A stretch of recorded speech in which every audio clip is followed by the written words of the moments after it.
¿Alguna vez, al entrar a un hotel de lujo o a un corporativo imponente, nos hemos detenido a pensar en ese universo oculto que permite que todo funcione? Mm, El simple acto de que las luces se enciendan o que el aire acondicionado nos dé la bienvenida con la temperatura perfecta, bueno, no es magia. no, para nada. Hoy vamos a explorar el mundo detrás de esa magia. Un mundo que, por diseño, está hecho para ser invisible. Y vamos a explorarlo de la mano de alguien que ha dedicado su vida a él.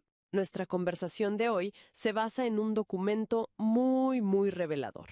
Se titula Desde mi punto de vista. Está escrito por el ingeniero Bernardo Cermeño Martínez, un profesional con una trayectoria impresionante en el mantenimiento de la industria hotelera, tanto a nivel nacional como internacional. Y su perspectiva, fíjate, nos va a permitir entender una tensión que existe en casi cualquier organización. ¿Cuál sería? El conflicto entre lo que se ve y lo que no se ve. Y es una dinámica que va mucho más allá de los fierros y los cables, ¿eh? Es profundamente humana. De hecho, el autor resume toda su filosofía de trabajo en 4 líneas que son el eje de nuestra charla. Son brutales por lo certeras que son. A ver, Cuando todo va bien, nadie recuerda que existe. empezamos fuerte. Cuando algo va mal, dicen que no existe. Luego, cuando es para gastar, se dice que no es necesario. Claro, Pero cuando realmente no existe, todos concuerdan en que debería existir. es, es la paradoja del especialista silencioso. En campos como este, o en ciberseguridad, o incluso en medicina preventiva, el éxito es un no evento. Claro, que no pase nada. Exacto. El mejor trabajo es el que evita la crisis que nadie llega a ver. Es una labor ingrata, por definición. Pues vamos a desempacar esa paradoja, siguiendo el ciclo que describe el autor. Empecemos por la primera fase, la luna de miel de cualquier edificio, la que corresponde a la primera frase. Cuando todo va bien, nadie recuerda que existe. El autor nos pinta el cuadro de un inmueble recién inaugurado. Durante el primer o segundo año, todo es perfecto. Claro, los equipos son nuevos, huelen a nuevo, funcionan a la perfección. Y si algo diminuto falla, No hay problema. está cubierto por la garantía del fabricante. El departamento de mantenimiento vive una calma, pero es una calma aparente. Y su trabajo se centra en lo que el autor llama lo que se ve. Esas tareas que mantienen la fachada impecable. Lo estético. Retocar la pintura de una pared, barnizar una puerta que se raspó, cambiar un plafón en el techo, ajustar la cerradura de una habitación. Son actividades cosméticas, en cierto modo.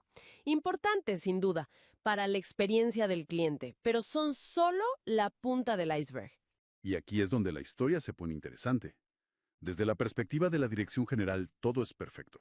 Claro, ven los números y ven que el departamento de mantenimiento apenas genera gastos.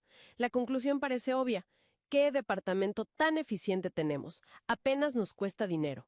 Y ahí, justo en esa conclusión, se siembra la semilla del desastre futuro. ¿Por qué? Porque se está evaluando a un estratega de altísimo nivel con la métrica equivocada. El texto es muy detallado al describir el perfil de un director de ingeniería. No estamos hablando de un manitas glorificado, ¿eh? Para nada. El autor enlista una cantidad de conocimientos que, de verdad, abruma. En lo administrativo, por ejemplo, tiene que elaborar los presupuestos anuales, los famosos budgets, Que son complejísimos. y programar el mantenimiento de cientos de equipos. Pero luego está la parte técnica. Y es ahí donde la gente se equivoca. No es un plomero en jefe. El autor deja claro que es un estratega de recursos. Por ejemplo, menciona que debe entender tarifas eléctricas como GDMTO y GDMTH. Un momento, esos acrónimos suenan muy técnicos. Para quienes no estamos en ese mundo, ¿qué significan en términos sencillos? Bueno, básicamente son tarifas eléctricas industriales. A diferencia de tu casa donde pagas un precio más o menos fijo, en un gran edificio pagas no solo por cuánto consumes, sino por cuándo lo consumes. Ah, claro, las horas pico. Exacto. Hay horas pico donde la energía es carísima. Gestionar eso es un juego de ajedrez, para evitar picos de demanda que te disparen la factura. O sea que una sola decisión sobre a qué hora del día encender los equipos más grandes puede ahorrar o costar miles de dólares. Más, es combinar la física de un motor con la economía de la red eléctrica. Y a eso súmale saber de mecánica, electrónica, hidráulica, tratamiento de aguas, plomería, soldadura. Es un polímata de la ingeniería aplicada. Lo que me lleva a una contradicción brutal. Se contrata a este experto, a este estratega, por todo ese conocimiento. Pero en la fase inicial se le aplaude por lo poco que gasta. No por lo mucho que sabe o previene. Su mayor activo, su cerebro, es invisible. Y esa invisibilidad es cómoda al principio, pero muy peligrosa. Porque claro, esa luna de miel no dura para siempre. El tiempo pasa, los metales se desgastan, las garantías expiran. Y es ahí donde la verdadera prueba para el ingeniero comienza. Empieza a hacer su verdadero trabajo. Prevenir. Empieza a reportar, siempre por escrito, como bien señala el autor, que los equipos necesitan una atención más profunda. Y aquí es donde entramos al corazón de la maquinaria, a lo que no se ve. El autor da ejemplos muy concretos y fascinantes. Habla de cambiar el aceite a los compresores de los chillers. Que son los generadores de agua helada para el aire acondicionado, ¿no? Exacto, los enormes. Menciona cambiar valeros y bandas en las manejadoras de aire, que son, digamos, los pulmones del edificio. O limpiar tarjetas electrónicas sulfatadas que están a la intemperie.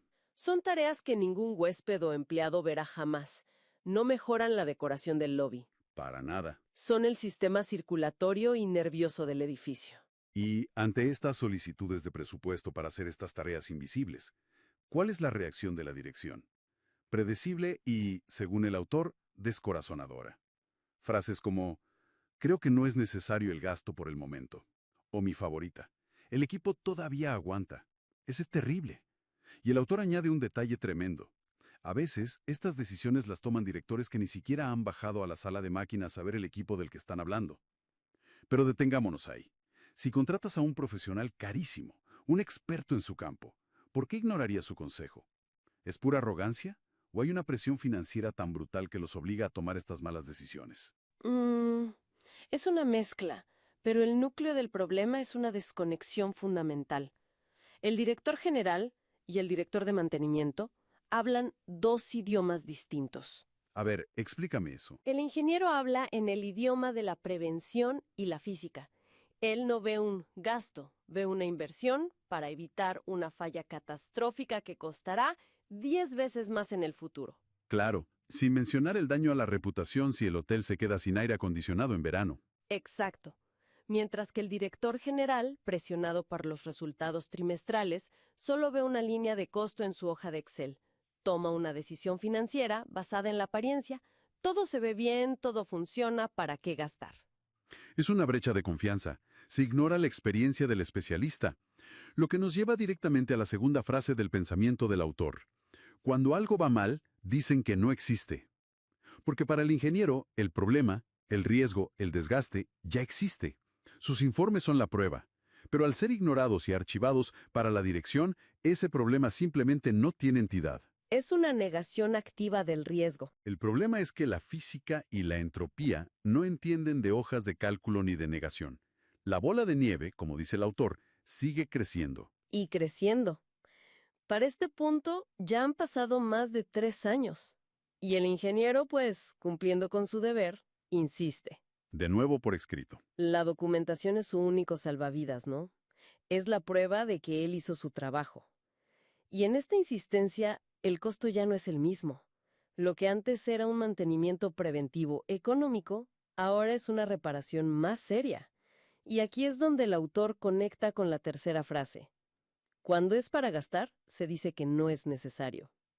El ingeniero informa que la cifra ya asciende a varios miles de pesos y, peor aún, advierte que la suma seguirá creciendo si no se actúa. Y la respuesta, según el texto, es el silencio. No hay un no, simplemente no hay respuesta. Ese silencio es una decisión en sí misma. Aquí el problema ya ha trascendido lo técnico. Es un problema organizacional, de comunicación, de cultura. Claro. Es en este punto donde nace un concepto que el autor no menciona con este nombre, pero que describe a la perfección, la deuda de mantenimiento. Suena como un concepto financiero, deuda de mantenimiento. Piénsalo como una tarjeta de crédito para los problemas de un edificio. Cada vez que decides no hacer un mantenimiento para ahorrar dinero, en realidad no estás ahorrando nada. Estás cargando esa reparación a una tarjeta de crédito invisible. Exacto. Y esa deuda, como cualquier otra, acumula intereses. Y el interés en este caso es el riesgo creciente de una falla mayor y que la reparación final será mucho más cara. exponencialmente más cara. Estás cambiando un costo controlado, planificado y presupuestado por un costo de emergencia, incontrolado, que ocurrirá en el peor momento posible. Y que será muchísimo mayor. Es una pésima decisión de negocio, disfrazada de prudencia financiera a corto plazo. Una decisión que inevitablemente lleva a un desenlace que todos podemos anticipar. Sí, por razones obvias, los equipos empiezan a fallar. Quizá no una falla catastrófica al principio, sino una muerte por 1000 cortes, goteos, ruidos, mal funcionamiento. Y para lidiar con estos pequeños incendios diarios, la dirección por fin aprueba presupuesto. Pero solo el mínimo indispensable. El autor usa un término coloquial brillante para esto. Dice que solo se invierte en aspirinitas. Aspirinitas, me encanta. Soluciones temporales solo para salir del paso. Para calmar el dolor de cabeza del momento sin curar la enfermedad de fondo. Un parche sobre otro parche. Y el resultado es un círculo vicioso. Las quejas de los usuarios, ya sean huéspedes o empleados, se acumulan.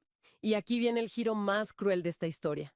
Que toda la culpa recae sobre el gerente de mantenimiento. Acusado de no poner atención oportuna en sus equipos. ¡Qué ironía tan terrible!